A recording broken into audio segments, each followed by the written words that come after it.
보실 말씀은 야고보서 3장 1절로 18절까지의 말씀 한 목소리로 합독하시겠습니다.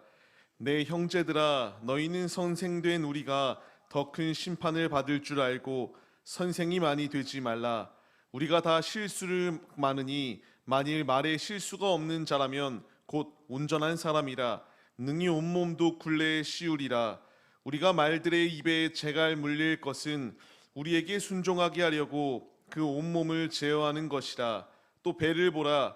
그렇게 크고 광풍에 밀려가는 것들을 지극히 작은 키로서 사공의 뜻대로 운행하나니 이와 같이 혀도 작은 지체로 돼 큰 것을 자랑하도다. 보라, 얼마나 작은 불이 얼마나 많은 나무를 태우는가. 혀는 곧 불이요 불의의 세계라. 혀는 우리 지체 중에서 온몸을 더럽히고 삶의 수레바퀴를 불사르나니 그 사르는 것이 지옥불에서 나느니라.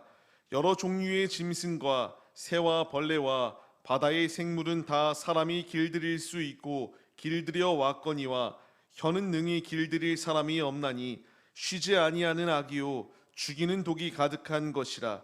이것으로 우리가 주 아버지를 찬송하고 또 이것으로 하나님의 형상대로 지음을 받은 사람을 저주하나니 한 입에서 찬송과 저주가 나오는도다.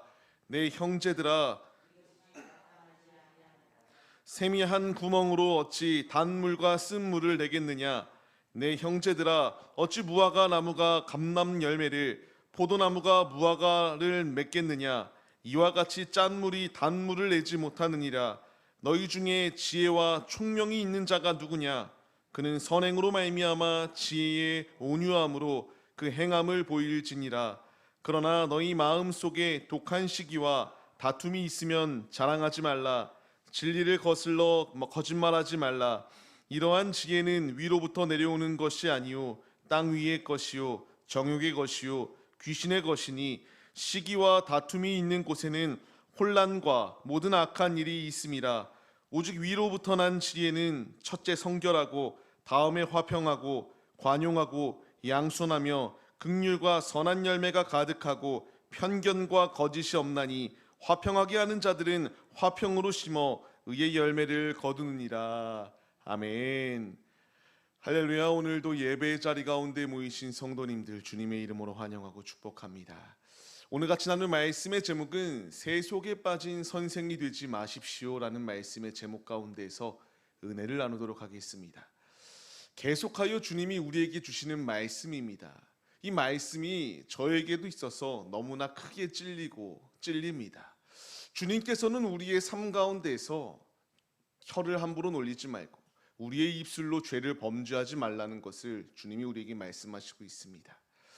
지난 시간의 말씀을 통하여서도 혀를 지켜라. 우리의 마음 가운데서 언행 자체가 말이 되었건 우리의 행실이 되었건 주님의 뜻대로 삶을 살아갈 것을 끊임없이 우리에게 명령하셨습니다.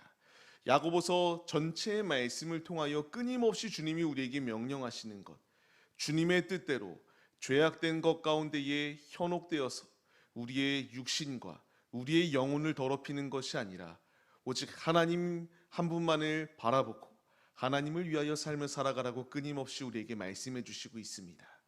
주님께서 야고보서 1장 26절 말씀을 통하여 우리에게 말씀하십니다. 혀에 재갈을 물려라.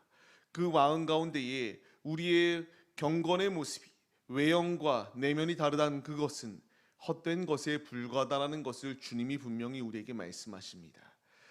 우리가 이 분명한 사실을 기억해야 됩니다. 주님은 우리에게 이 말씀을 주시는 것, 삶과 예배 그리고 나의 모든 것이 다 각자 분리되어서 살아가라고 말씀하시지 않는다라는 것입니다.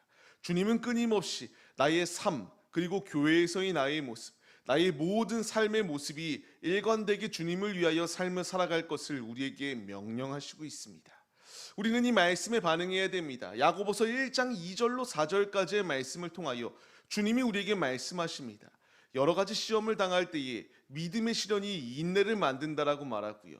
우리를 온전케 하시기 위하여 주님께서 우리 앞에 놓여있는 이 모든 시험을 이길 수 있도록 역사하신다라고 말씀하시고 있습니다. 우리에게 필요한 것은 이 인내의 과정 가운데서 인내로 주님을 바라봐야 됩니다. 조금도 부족함이 없도록 주님이 나를 만드시기 위하여 주어진 이 모든 상황 가운데서 우리에게 필요한 것은 내 마음에 들지 아니한다고 혈기가 아니라 주님의 뜻대로 살아가는 믿음이 우리에게 있어야 된다는 것을 거듭 계속하여 강조해 주시고 있습니다. 오늘 말씀을 보게 되면은 1절 말씀을 통하여 주님이 우리에게 말씀하세요.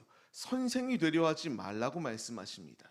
이때 당시의 선생, 얼마나 큰 위치에 있었는가, 랍비라고 불렸는데요. 이들은 성경 말씀을 통하여서도 하나의 은사로 받아들여졌습니다. 사람을 가르칠 수 있는 것, 선생의 자격으로서 이렇게 율법을 가르치고 삶의 자리 가운데서 바른 길을 갈 수 있도록 인도한다라는 것, 크나큰 지위를 가지고 있었던 자들이었습니다. 이 지위를 가지고 있으니까 행해서는 안 되는 행동들이 일어나기 시작합니다. 하나님의 법대로 삶을 살아갔던 것이 아니라 자신의 지위를 위하여 삶을 살아가기 시작하였습니다. 이들은 자신의 기득권을 놓치지 않기 위하여 삶을 살아갔고, 하나님의 뜻은 상관없습니다. 자신이 높아지려고 하였고, 자신의 말이 곧 법이 되는 상황이 주어지게 되었습니다. 지금 이 야고보서를 통하여 주님이 우리에게 주시는 것, 선생이 되어서 군림하려고 하는 이 모든 나쁜 모습들을 내려놔야 된다는 것을 주님이 우리에게 말씀하세요. 우리의 삶의 자리 가운데서 내게 힘이 주어졌을 때에 그것을 가지고 군림하려고 하는 이들이 너무나 많이 있습니다. 지금 우리나라 가운데서도 이렇게 의사들이, 제가 정치적인 것을 관여할 필요는 없지만, 지금 히포크라테스 앞에서 선언하였던 것이 의사들이 환자들을 끝까지 돌보고 한 명의 아픈 환자가 있을 때에 그를 위해서 희생한다라고 하는 것이 그들의 선언이었습니다. 근데 그들의 지금의 모습을 보게 되면은 그렇지 않아요. 지금 여기서 말하는 건 무엇이냐? 선생들 처음에는 좋았어요. 처음에는 하나님의 진리의 말씀을 전하기에 급급했는데 이들의 마음이 이제 변질되기 시작합니다. 그 가운데에 소유욕이 생기게 되었고, 명예욕이 생기게 되었고, 자신이 높아지려고 했던 모습들, 지금 우리나라의 이 상황과 너무나 흡사한 모습들을 보여주게 되는 것, 우리가 경험해 보고 있습니다. 이 율법을 전하였던 랍비들, 그들이 어떻게 되었는가? 그들의 모습은 처음에는 진리를 전했는데 나중에는 왜곡되어서 사이비들, 이단이 되어버리는 것, 이단의 것들을 가르치기에 급급하였던 것이 그들의 모습이었습니다. 주님은 지금 우리에게 이것을 경계하는 것입니다. 내가 조금 알게 되면은 그 조금 아는 것이 모든 것을 안다라고 생각하고 그 말로써 상대방을 죽이는 자리 가운데 있는 이들이 너무나 많이 있습니다. 내가 아는 것은 요만큼밖에 되지 아니하는데 내가 이 아는 요만큼을 가지고 이만큼 아는 것처럼 행동합니다. 내가 아는 모든 것이 정답이라고 생각하면서 말로써, 행실로써 상대방을 정죄하고 죽이기에 힘쓰는 것이 그때 당시의 선생들의 모습이었습니다. 지금 주님은 우리에게 이것을 경계하고 있습니다. 우리의 신앙생활에 연륜이 차가고 있습니다. 10년, 20년, 수십 년 우리의 신앙생활하는 신앙생활 가운데서 내 머리가 커지라고 주님이 말씀하시는 것이 아니라 내 마음이 뜨거워지라고 말씀하시고 있고요. 내 삶의 자리 가운데서 머리로 판단하고 정죄하라고 우리에게 이 말씀을 주시는 것이 아니라 내게 이 말씀을 주시는 이유는 이 선생들과 같이 교만한 자리 가운데 있는 것이 아니라 주님의 뜻대로 삶을 살아가라고 우리에게 이 말씀을 주시고 있다는 것입니다. 그렇기 때문에 2절 말씀과 같이 누구에게나 입술 가운데에 실수가 많다, 온전한 사람은 아무도 없다라는 것을 말합니다. 이어서 말씀하시는 것이 무엇인가요? 우리의 혀를 제어하라고 말씀하시고 있습니다. 입술의 재갈을 물리고 그것을 그렇게 행동해야 될 이유는 그것이 순종하여 온몸을 제어하는 것이다라고 이렇게 말씀하십니다. 이 당시의 선생들 많은 이들을 실족하게 하였습니다. 많은 이들을 지옥의 자리 가운데 끌고 갔던 사이비들이 되고 맙니다. 우리의 살아가는 삶의 자리 가운데서 우리 역시 말을 하다 보면은 이 말을 주워 담지 못할 정도로 실수하는 경향들이 너무나 많습니다. 주님이 우리에게 명령하시는 것은 무엇인가?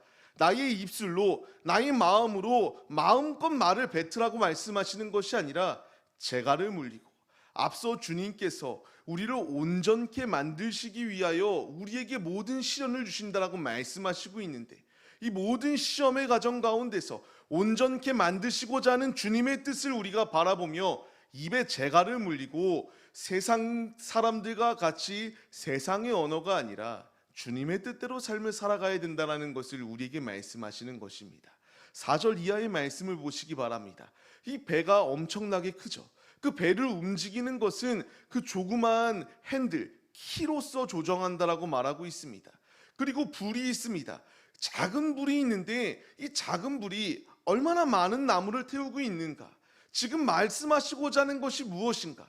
혀, 우리의 입, 이것으로 놀리기 시작하면은 그것 자체가 악한 길이다라는 것을 주님이 우리에게 말씀하시고 있어요.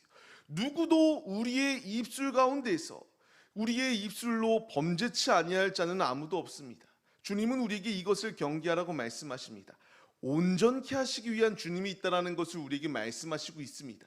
나를 온전케 하기 위하여 입술에 재갈을 물리라고 말씀하시고 있는 것입니다. 저도 마찬가지입니다. 자그마한 이 분위기 가운데에서 그 분위기에 휩쓸리기 시작하면은 해야 될 말, 하지 말아야 될 말 구분짓지 못하고 막 말을 뱉기 시작합니다. 그리고 뒤늦게 이건 내가 실수했다라는 것을 깨닫게 됩니다. 이것은 저만 깨닫는 것이 아니라 우리 모두의 실수입니다. 지금 주님이 내게 명령하시는 것, 주님이 나에게 한 분, 그 예수를 닮아가기로 힘쓰기로 결단하였다면은 이제 우리의 삶의 자리 가운데서 마음껏 말을 뱉음으로 말미암아 많은 이들을 실족하는 자리 가운데 두는 것이 아니라 믿음으로 주님의 길을 걸어가라. 우리의 입술에 재갈을 물리고 이 자그마한 그 말 하나가 이와 같이 큰 불이 되어서 돌아온다. 악행하는 자리 가운데 거하지 말 것을 주님이 우리에게 말씀하시고 있습니다. 그렇기 때문에 8절 이하의 말씀을 보시기 바랍니다. 누구도 혀를 사람이 다스릴 자가 없다. 길들일 자가 없다라는 것을 말씀하십니다. 이어서 주님이 우리에게 말씀하십니다. 내 입술로 찬송을 하고 내 입술로 저주하는 것, 이것이 맞냐라는 것을 지금 우리에게 말씀하십니다. 이것은 마땅하지 않다라는 것을 우리에게 말씀하세요. 저부터 너무 찔립니다. 주님은 우리의 입술 가운데서 나를 창조하시고 이 땅에 보내신 분명한 이유가 나의 삶으로 주님을 찬양하는 삶을 살아가라고 나를 부르셨는데, 우리는 이 입술로, 자그마한 입술로 찬송도 분명히 하지만 주님을 높여드리는 것도 분명히 하지만 삶의 자리 가운데서 죄악된 길 가운데 거하고 있는 것, 이것이 우리의 모습이다. 이것이 잘못된 것이다. 이러한 길을 걸어가서는 안 된다라는 것을 지금 주님이 우리에게 말씀하시고 있습니다. 우리의 입술, 단물과 쓴물을 낼 수 없다. 샘이 한 구멍 가운데서 두 가지를 할 수 없다. 앞서 처음에 말씀드렸던 것이 무엇인가요? 야고보서의 핵심 주제는 두 마음을 품는 것이 아니라 한 마음을 품는 것이다라는 것을 말씀드렸습니다. 주님이 지금 우리에게 말씀하시는 겁니다. 우리의 입술 있습니다. 한 마음을 품고 한 입술을 가지고 하나님만을 경외하며 하나님만을 높일 것을 우리에게 명령하십니다. 말씀을 받는 성도님들, 우리가 주님을 만났다면 주님이 나와 함께 하시는 것을 느끼고 우리의 모든 이 연단의 과정 가운데서 시련이 있고 어려움이 분명히 있으나 주님이 나에게 원하시는 뜻은 내가 두 마음을 품고 때로는 하나님을 찬양하고 때로는 저주를 하며 세속적인 말을 하며 세상 가운데서 죄악을 범하며 삶을 살아가라고 나를 부르신 것이 아니라 변화되어서 주님 한 분만을 바라보고 주님 한 분만을 의지하며 삶을 살아가라고 지금 우리를 부르시고 있다는 것입니다. 우리는 이 말씀에 반응해야 됩니다. 우리의 살아가는 삶의 자리 가운데서 끊임없는 선택의 순간들이 놓여 있습니다. 오늘의 살아가는 나의 삶의 모습만 봐도 주님 앞에서 우리가 정결한 신부의 모습이기보다는 자꾸만 마음으로도 죄를 짓고 입술로도 죄를 짓고 우리의 언행 자체가 주님 뜻대로 살지 못하였던 것들이 너무나 많이 있습니다. 주님은 우리의 이 모든 모습을 벗어버리고 주님을 의지할 것을 명령하십니다. 우리가 이 말씀에 반응하여서 이전까지의 나의 모습은 중요하지 않습니다.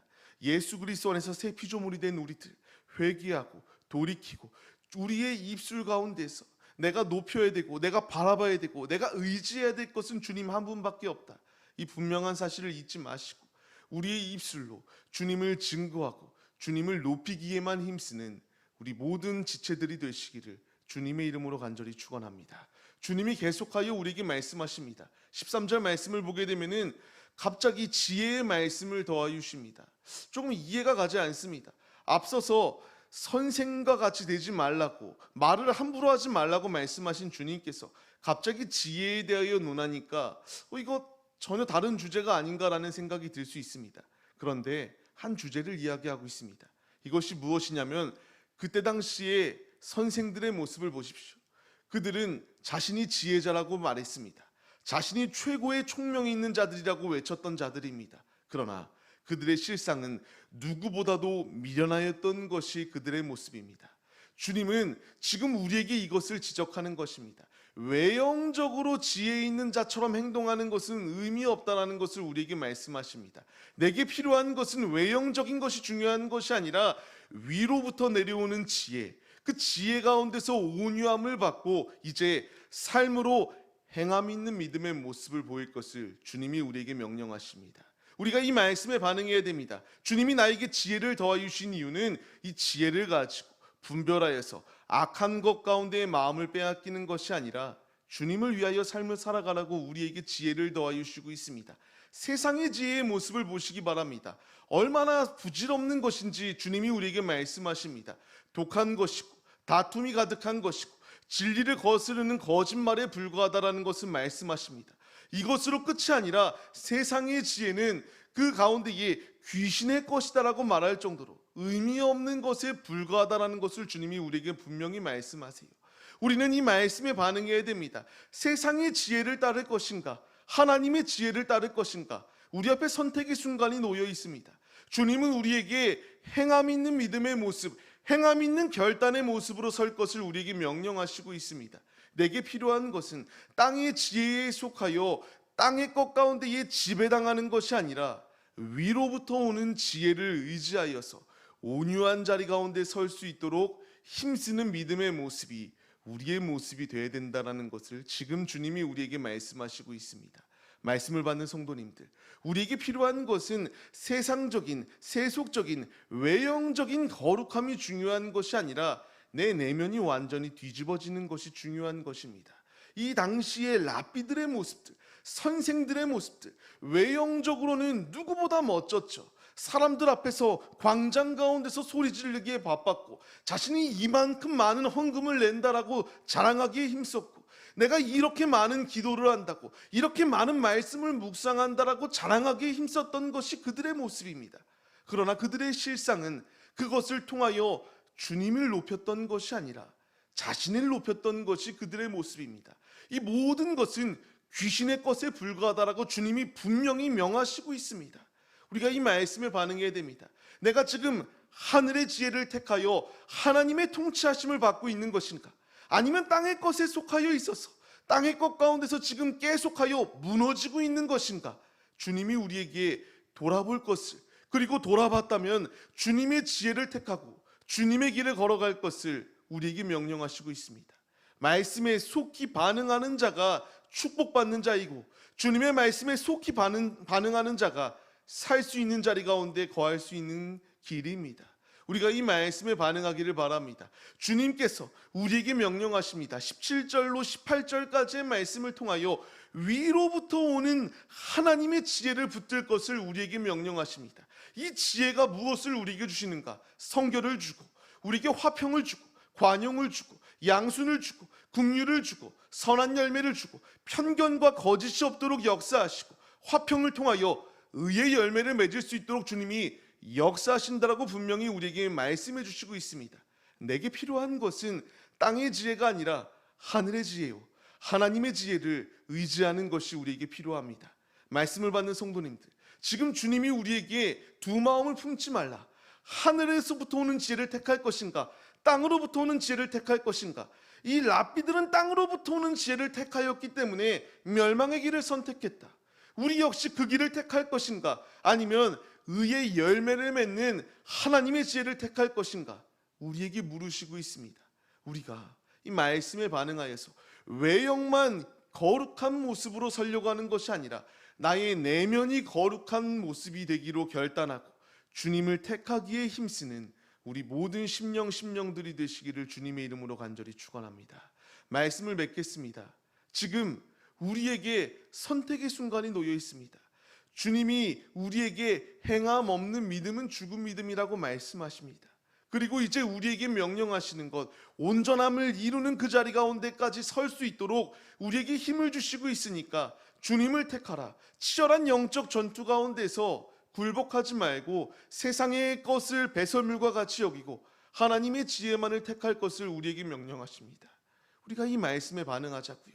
주님을 의지하기로 힘쓸 때에 내 겉사람은 후패하나 내 속사람은 날마다 새로워지는 놀라운 역사가 우리 가운데 예비되어져 있습니다.